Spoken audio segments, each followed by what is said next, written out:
За мэдээж хэрэг бид нэр одоо төрөл засаг тасралтгүй ажиллах хэрэгтэй. Шөнөөр бол ингээ хуралж л байна. Мэдээж хэрэг хуралдах хэрэгтэй гэж бодож байна. За ингээд юу гэж хэлэх гэж байна вэ гэхээр за Монгол улсын ерөнхийлөгч сая орж ирээд үг хэллээ.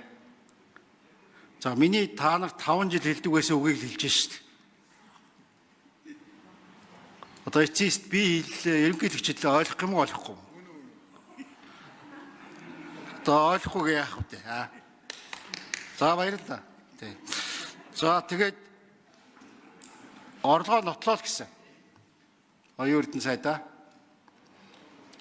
Тэгээ ард түмэн гадаа 20 хоног чигслаа. Хэрв намайг орлогоо нотлоо гэсэн бол би 2 цагийн дотор нотлно л доо. Тэгэхгүй бол би шоронд орно. Тэрийгэч би мэдчихэе. Бас жирийн иргэн бас тэгнэ. Тэр хэмжээнд л бид нар байх ёстой шүү дээ. Хууль дээдлж ажиллах ёстой. За би танд хэлж ийсэн. Та их вакуумжээ. Эцэс ийм байдал таны ийм байдал үргэж байгаа. Би танд хэлж ийсэн. Эхлээд бол та ажиллаа. Та 68 судалтай сонгуул явсан. Ард түмний санал бол хаан саналаа. Тэрний дагуу та ажиллах ёстой. Нэгээр хэлвэл мянгаар хэлв.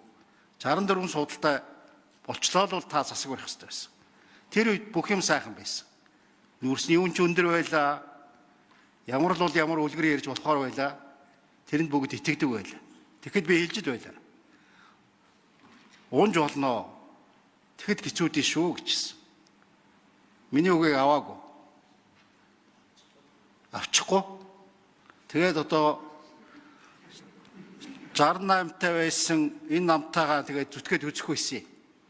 Тэгээ болохгүй болонгууд нь хүндрэнгүүт нь арай өөр оролдоод үзэх байсан. Тэгээд алсан хараа тутлаа да.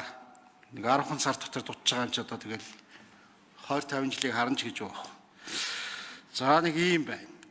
За нөгөө талаар бол Арчис намын сайд нар бол өргөдлөө өгцөө. За бид нэр албатай хөдөлмөр хийлгэж болохгүй. Ийм хуультай. Энэ 8 сайд мөн дахиад хамтарч болохгүй.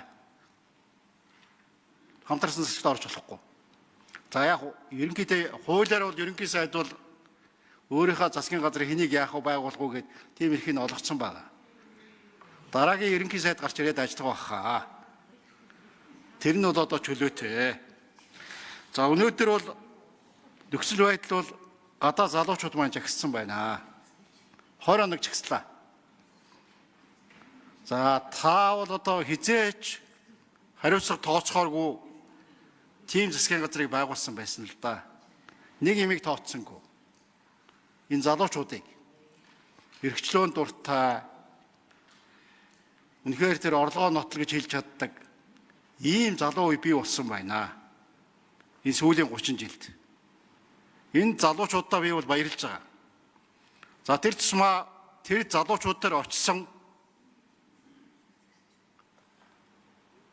инх төвшин гишүүндээ за өнөөдөр одоо манай Цэнгүүн гишүүндээ Лодоо самбоо гишүүндээ Бямсран гишүүндээ Баярмаа гишүүндээ бас өөртөө талархал илэрхийлмээр байна. Энэ дээр л арчил оршиж байгаа байхгүй юу? Яагаад энийг гэдэг юм бэ?